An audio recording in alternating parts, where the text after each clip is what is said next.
The sky above Aurelian Prime had not been blue for 16 years. It was a bruised, metallic gray, layered with drifting ash from orbital strikes long past. Even now, after the armistice, the planet carried the scars of humanity's longest interstellar war. Spires of shattered cities rose like broken teeth from the plains, and between them lay fields of silent machines, tanks, walkers, drones, abandoned where their power cores had finally gone dark. Empress Lyra Valen stood on the high dais of the citadel, her posture straight despite the weight pressing on her chest. Below her, thousands of citizens gathered in absolute stillness. Soldiers in polished armor formed perfect ranks, their insignias newly restored, their weapons ceremonial rather than lethal for the first time in years. Today was not about war. Today was about ending it. Lyra adjusted the circlet in her hands, a simple band of star steel, etched with the symbols of unity. It was the highest honor the Dominion could bestow. The war's crown. It had been created for one purpose, to honor the soldier who had turned the tide when all hope was nearly lost. She had reviewed the reports countless times. Tactical miracles. Impossible survivals. Entire enemy armadas neutralized by a single command unit. The soldier had been known only by a designation for most of the conflict. Centurion 09. A living weapon. A legend. Now he stood at the base of the dais, helmet tucked under his arm. Even without armor, he looked engineered for battle, tall, broad-shouldered, movements precise to the point of unnatural. His black combat uniform bore no personal markings, no family crest, no rank beyond the title he had earned through blood and obedience. Lyra raised her voice, amplified across the plaza. "People of the Dominion," she said, "today we honor the one who ensured our survival. When our fleets were shattered, when our worlds burned, when surrender seemed inevitable, he stood." A ripple of emotion passed through the crowd. He was deployed where no one else could survive. He fought where retreat was impossible. He carried out commands that saved billions at the cost of everything he was. She stepped forward, descending the dais one measured step at a time. The star-steel circlet felt heavier with each movement.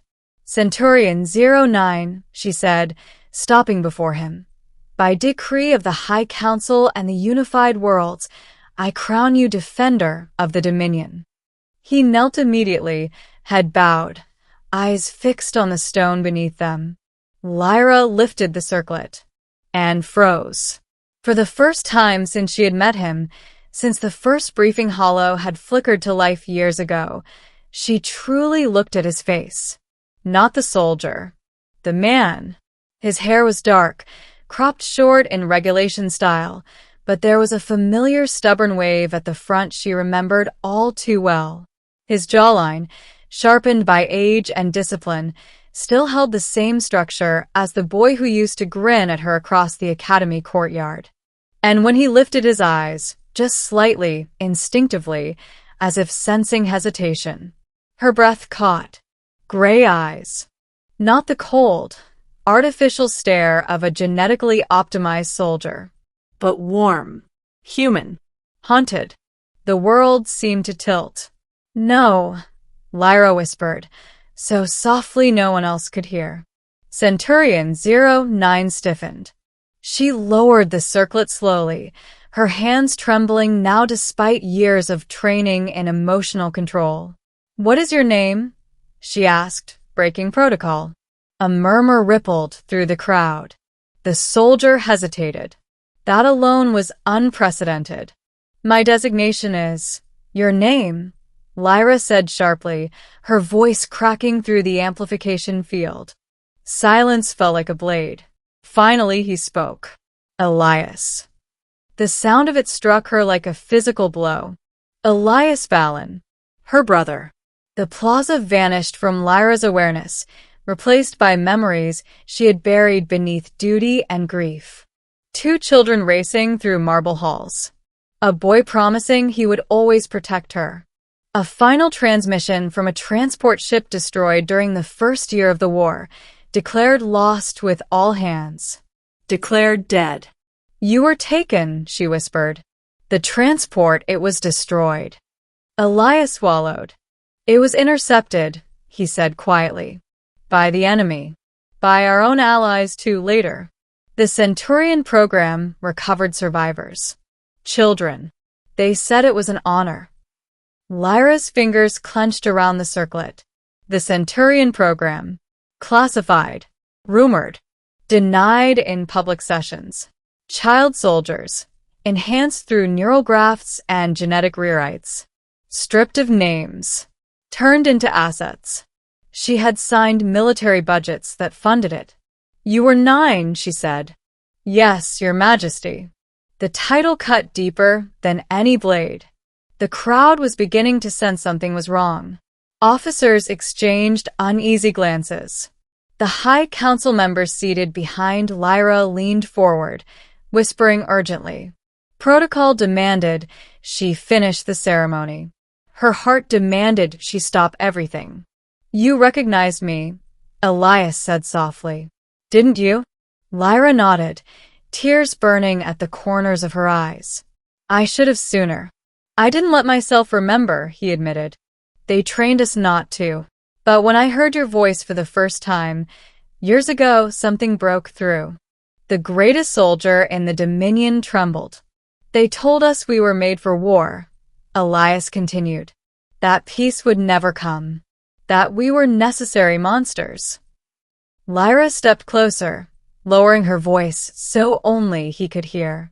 You are not a monster. A bitter smile touched his lips.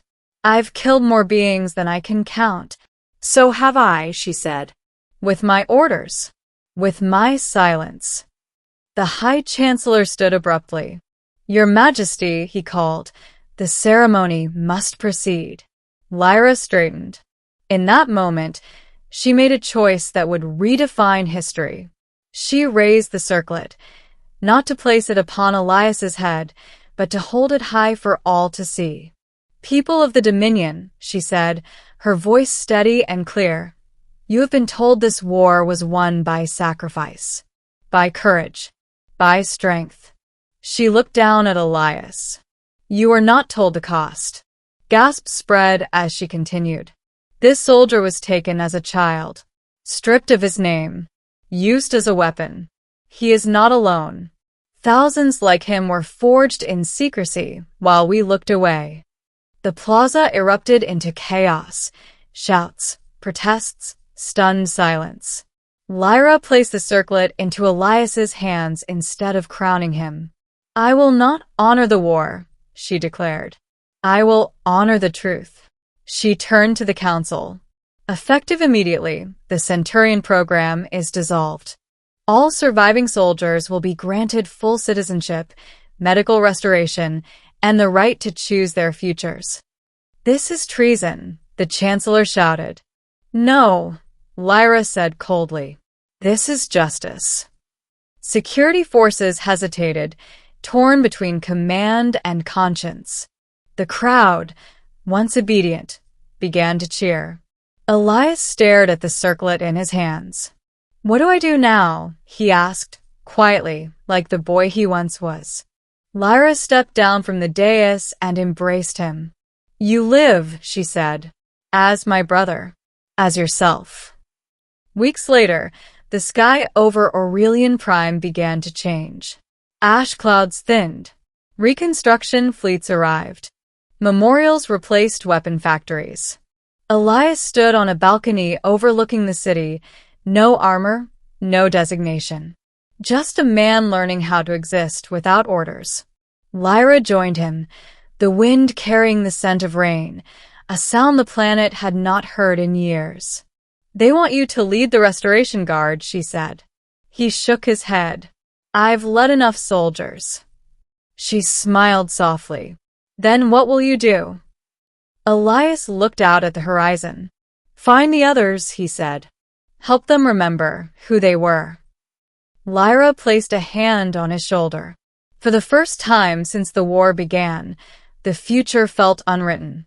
And as the first drops of rain fell upon Aurelian Prime, washing away the dust of decades, the Empress and the soldier stood side by side, not as ruler and weapon, but as siblings who had survived the end of a world and chosen to begin again.